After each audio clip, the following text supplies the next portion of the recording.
him so-called being involved in this East Coast, West Coast rivalry. So he wanted to go out there and make sure that the fans heard him say it. So he was doing radio interviews and press interviews, and also he was doing rehearsal for spring break and shooting his video. And that's all he was doing. And he decided, and also Soul Train Music Awards being presented there with myself. And we decided to go out to the party because we felt it was a private party.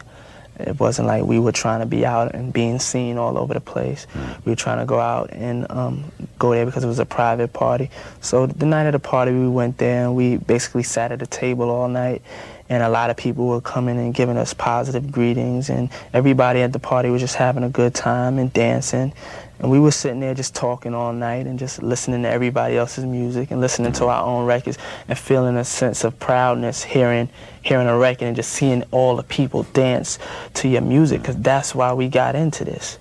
And so as time progressed, the party had got too crowded and the fire marshals had shut the party down. And so Biggie had a broken leg at the time, so it took us a while to get out. So we finally walked out because he was just walking with a cane. Yeah. And we got out, so we stood outside for like 5 minutes, and we just talked for a little bit, just about regular things that we talk about, nothing really with Billy. He talked about his album a little bit and just talked to me. We were just talking about things that two guys talk about, you know what I'm saying? About the party girls, whatever. And then we got into the cars. We just said it's time to leave.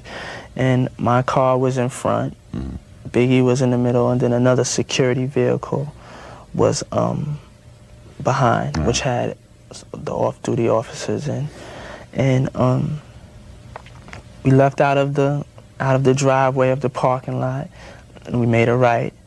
And as we made the right, we were just driving, and the vehicles were one behind each other.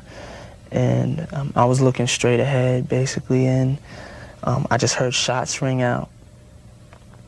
And when the shots rang out, I had immediately did the human reaction. I had just ducked down, and everybody in the car ducked down. And then our car was still, you know, had like sped off, and then I heard somebody say Biggie's car had got shot at. And so, like, while my car was moving, I had just opened the door, and the driver, he stopped, and I had jumped out, and I had ran to the car, and I had immediately did that because I knew his leg was broke, so I know there's no way he could have made it out of the car. And then when I went there to the car, I opened up the door, and he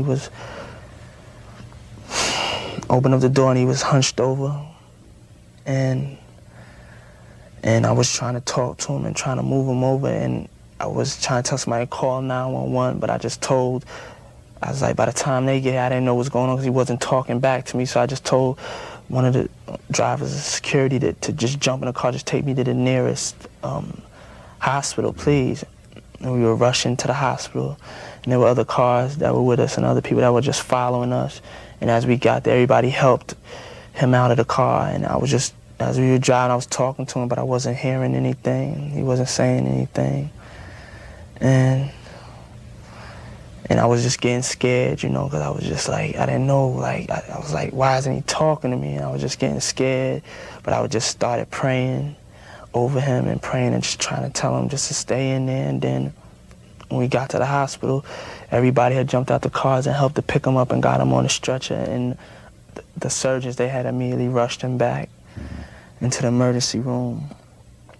And then everybody there just dropped to their knees and started praying because it just didn't look good. It didn't feel good.